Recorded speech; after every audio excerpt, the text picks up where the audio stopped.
안녕하세요, 트루메 카도입니다. 그간 제가 제 신상 정보에 대해서 노출이 되는 걸 최대한 꺼렸는데 사실 앞으로도 저는 제 신상 정보에 대해서 최대한 노출을 안 하려고 할 거예요. 그러니까 뭐 예를 들어서 내가 뭐 어디 소속이다 이런 것 정도는 말을 할 수 있죠. 근데 내가 누구다 이렇게 될 수 있는 이야기는 최대한 안 할 겁니다. 그래서 오늘은 2,000명 정도 있는 집단에 혹은 거기서 이제 더 나아가서 뭐 2,000명 정도 있는 집단이라고 치면 거기에서 또 곱하기 4 정도에서 뭐 20 정도 할 수 있는 집단에 속해 있는 이야기를 한번 해보려고 합니다.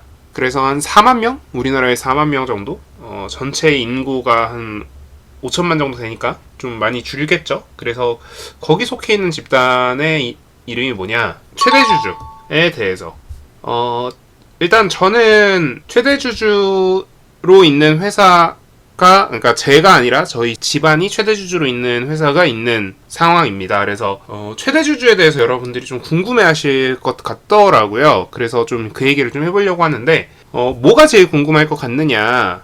최대주주는 보통 주가를 올리고 싶어 하지 않을까라는 좀 그런 생각들을 다들 하시는 것 같아요. 근데 그렇게 만약에 최대주주가 주가를 계속 올리고 싶어 한다면 굳이 안 해도 될 뭐 R&D라던가 공시라던가 이런 것들이 왜 있겠어요. 근데 최대주주는 모두 주가를 올리고 싶어 하진 않습니다. 그리고 대부분 최대주주들은 주가를 오르지도 내리지도 않게 방관합니다. 하지만 보통 그 방관하는 결과는 하락이었죠.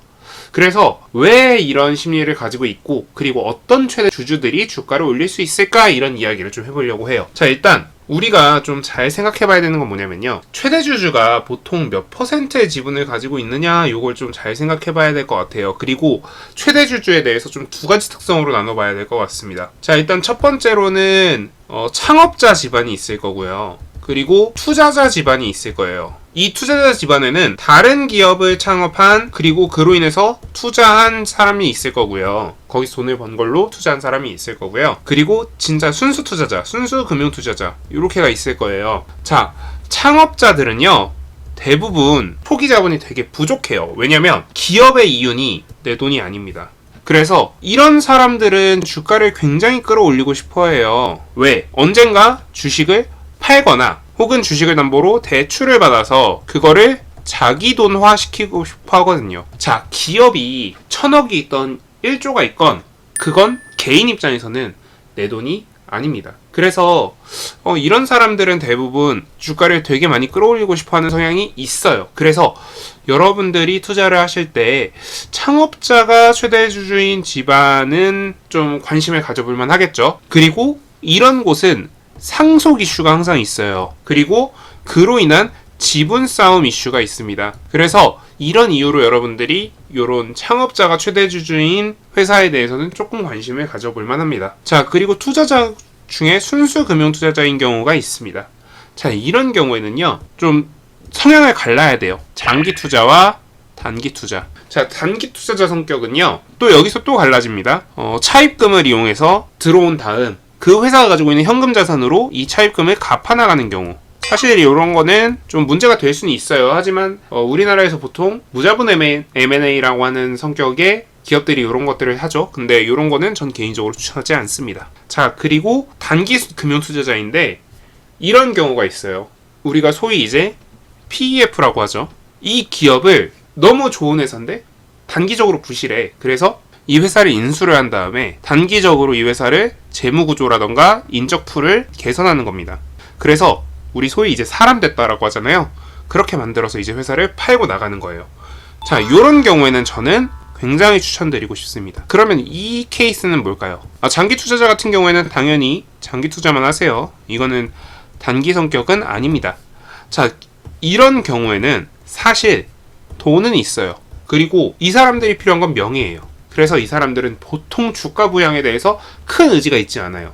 그래서 여러분들은 이 케이스에 대해서 좀 생각을 해봐야 돼요. 자, 이런 케이스인데 주가가 급등했다. 그런 경우에는 단기적인 호재로 인해서 급등을 했지만 중장기적으로는 제자리를 찾아갈 가능성이 굉장히 높습니다. 자, 이런 경우에서 급락했다. 그럼 단기적인 악재로 인해서 급락을 했지만 결국 다시 제자리로 찾아갈 가능성이 높습니다. 어쨌든 얘네는 항상 일정한 가격대를 수렴할 거예요. 그래서 얘네들이 보유한 회사들에 대해서는 여러분들이 한번 위치에 따라서 투자를 고려해보면 합니다. 자, 그러면 여러분들이 이런 궁금증이 생기겠죠? 왜 최대 주주들은 주가를 부양하는 데 있어서 긍정적일 수도 있고 부정적일 수도 있느냐? 어쨌든 돈 벌려고 하는 거 아니냐? 맞습니다. 그런데 우리나라에서 기업의 최대 주주라는 사람들이 갖는 지위가 중요해요. 이런 최대 주주들은, 그러니까 코스닥 상장기업은 최대 주주들이 돈을 땡겨오기도 편하고요. 그리고 모니터링도 되게 많이 받아요. 그러다 보니까 강제로 주가를 끌어올리고 거기에 대해서 매각하는 거에 대해서 좀 힘들고요. 그런데 그에 반해서 좀 쉬운 거는 주가를 부양한 이후에 그 주식을 담보로 대출을 받고 이후에 그 담보를 그냥 의도적으로 뺏겨서 원금을 남기는 이런 식이 가능하다라는 거죠. 그래서 요런 이유로 최대 주주들은 주가를 부양하거나 혹은 부양하지 않아도 모두 이익이 있는 거고요. 그래서 소위 최대 주주라고 하는 사람들은 그냥 자기의 편의에 따라서 주가를 움직이는 거예요. 물론 뭐 주가를 움직인다라는 게 조작을 의미하는 건 아니고요. 주가 조작을 의미하는 건 아니고 자율 공시를 할 수 있잖아요. 그러니까 뭐 예를 들어 어떤 특정 기술을 개발했다라는 이유로 자율 공시를 해서 주가를 부양을 기대한다거나 혹은 공시를 하지 않음으로 인해서, 그러니까 오히려 그냥 가만히 있음으로 인해서 주가를 천천히 내려가게 하거나 이런 게 가능해요. 특히 최대 주주들이 주가를 천천히 내려가게 하는 이유 중에 하나는 우리가 이제 리픽싱이라고 하죠.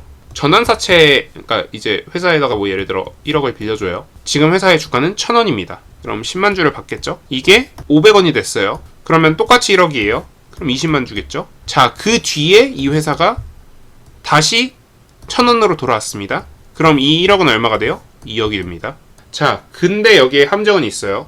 이제 이게 안 돼요. 이제 올라가면 올라가는 대로 리픽싱도 해줘야 됩니다. 옛날에는 떨어지는 것만 리픽싱을 했는데 이젠 올라가는 것도 리픽싱 해줘야 됩니다. 그래서 어쨌든 옛날에는 이런 방법으로 자산을 증식하는 경우도 있었다. 물론 저희 집안이 어떤 기업의 최대 주주가 된 이후에는 이게 불가능해졌지만, 뭐 이런 경우도 있었기 때문에 최대 주주들이 본인들의 의지에 따라서 뭐 자율공시를 하거나 자율공시를 하지 않는 방법으로 주가를 띄우는 경우가 굉장히 잦다. 그래서 여러분들이 주목해야 될 회사들은 어떤 기업들이 있고, 그리고 그 회사들 중에서도 여러분들이 조금 더 주목할 만한 회사와 조금 덜 주목해야 되는 회사를 구분하는 방법은 자율공시에 달려있다. 이런 얘기를 드리면서 마무리하도록 하겠습니다. 추가적으로 좀 한 가지 더 말씀을 드리면, 최대 주주가 이사회에 들어와 있는 기업들은 좀 생각을 해보세요. 왜냐면 최대 주주가 이사회에 안 들어와 있는 경우에는, 최대 주주 혹은 최대 주주 집안이 이사회에 안 들어와 있는 경우에는 뭔가 의도가 있는 거예요.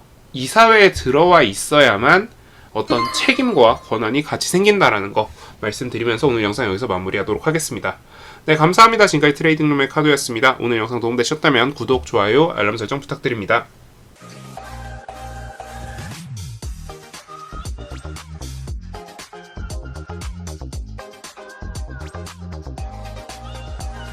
Thank you.